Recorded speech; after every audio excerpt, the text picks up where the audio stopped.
प्रदर्शन करने जा रही है हर जिला मुख्यालय पर और इस पूरे मुद्दे को हम पॉलिटिकल और लीगल तरीके से लड़ेंगे।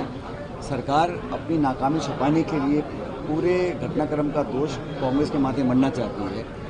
बलौदा बाजार में जो हुआ और जो हिंसा उसके बाद हुई उसके लिए सरकार प्रशासन पूरी तरह जिम्मेदार है, लेकिन कांग्रेस को टारगेट कर बदनाम करने की जो कोशिश की जा रही है ये पुराना एक हथकंडा है भाजपा का कि विरोधियों का चरित्र हनन करो, झूठे केस लगाओ, एजेंसीज की पूरी ताकत उन पर छोड़ दो।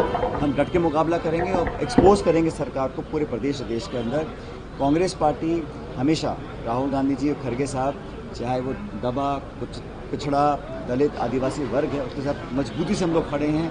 और सतनामी समाज को जो बदनाम करने की साजिश हो रही है प्रदेश के अंदर, क्योंकि सरकार ना तो समाज को संरक्षण दे पा रही है और ना उन लोगों की मांगों को पूरा कर पा रही है, तो मुझे लग रहा है कि हम सब इस मुद्दे को लेकर बड़े गंभीर हैं। इस बारे में हमने आज मीटिंग भी करी है और आने वाले जो पंचायत चुनाव है, नगर पालिका चुनाव है, उस पर हमने चर्चा की है। एक उपचुनाव बहुत जल्द प्रदेश में होने वाला है, उस पर चर्चा की है। अध्यक्ष जी ने, नेता प्रतिपक्ष जी ने, हम सब वरिष्ठ नेताओं ने चर्चा कर आगे की रणनीति बनाई है। और ये बात सब समझ रहे हैं कि छत्तीसगढ़ में राज्य सरकार का कोई इकबाल नहीं बचा। जो लॉ एंड ऑर्डर की सिचुएशन बनी हुई है, जो लगातार हिंसक वारदातों का अंजाम देकर लोग बेखौफ घूम रहे हैं शहरों में, क्षेत्र में, हर तरह एक लचर स्थिति बनी हुई है सरकार की। और मल्टीपल पावर सेंटर यहाँ बने हुए हैं और सारी सरकार दिल्ली से चल रही है। यहाँ रायपुर से चलाने वाला कोई है नहीं और अफसरशाही बहुत हावी है। इसी सरकार तो बन गई है, पब्लिक ने एक बार चुन लिया है, लेकिन इतनी जल्दी कोई सरकार विश्वास हो सकती है, ये भाजपा की सरकार ने प्रमाणित करके दिखा दिया है।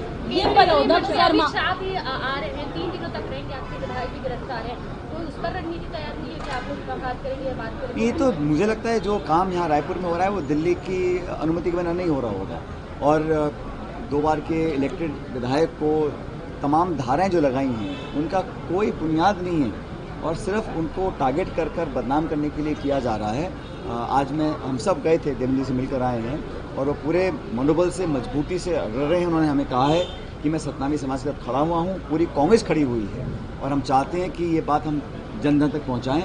इसलिए अध्यक्ष ने निर्देशित किया पूरे प्रदेश में कल धरना करेंगे, लोगों को सचेत करेंगे और हम वो विपक्ष हैं जो सकारात्मक करेंगे। हम गांधीवादी पार्टी हैं, हम अपनी बात रखने में कभी संकोच नहीं करेंगे, लेकिन बीजेपी की सरकार को एक्सपोज करने का काम हम लोग करने जा रहे हैं।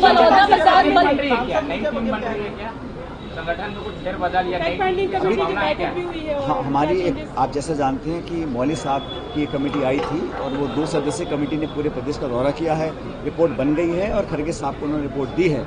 अब खड़गे जी, राहुल जी का जो निर्देश होगा उसके आधार पर हम लोग काम करेंगे। बहरहाल हर व्यक्ति को जिम्मेदारी दी हुई है और पूरी टीम एक परिवार के रूप में काम कर रही है छत्तीसगढ़ के अंदर।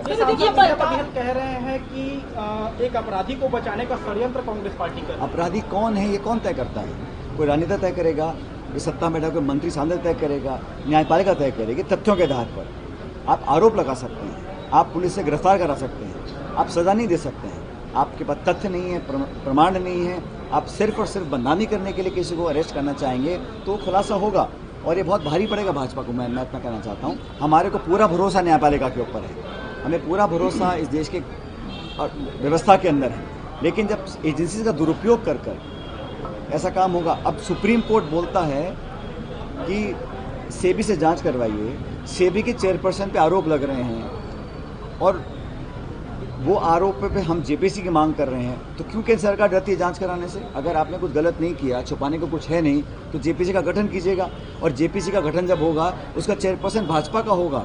जेपीसी में अधिकांश जो सांसद होंगे भाजपा के होंगे, फिर क्यों अपने हाथ खींच रहे हैं जेपीसी की मांग कराने के लिए? जब अपने पर आती तो जांच कराने की आपकी हिम्मत नहीं है, औरों पर आप झूठे मुकदमे डालकर जांच कराकर उनको आरोपी सिद्ध करना चाहते हो। ये बहुत दिन चलने वाला नहीं है। जो लोकसभा का परिणाम आया इस बार का, भले ही सरकार भाजपा की बन गई हो, बैसाखियों वाली सरकार, लेकिन जनता ने बता दिया है कि मनमानी नहीं चलेगी, सत्ता का दुरुपयोग नहीं चलेगा। विपक्षी के लोगों को आतंकित करने की जो षड्यंत्र रीति 10 साल चली है वो चलने वाली नहीं है। ये विधानसभा चुनाव, लोकसभा चुनाव से पहले महादेव शट्टा पूर्व मुख्यमंत्री भूपेश बघेल का नाम आना, उसके बाद नगरीय निकाय चुनाव, ग्राम पंचायत चुनाव से पहले देवेंद्र यादव गिरफ्तारी, ये सब चुनाव हम सारे जांचों के लिए तैयार हैं। कांग्रेस पार्टी चाहे दिल्ली हो चाहे रायपुर हो, जिसको जो जांच करनी कर ले, लेकिन झूठे केस में फंसाकर नेताओं को बदनाम करने का जो काम करते हैं और वही नेता जब दल बदल लें तो बिल्कुल पाक साफ हो जाते हैं। ये तो पूरा इतिहास लोग देख रहे हैं कई सालों का।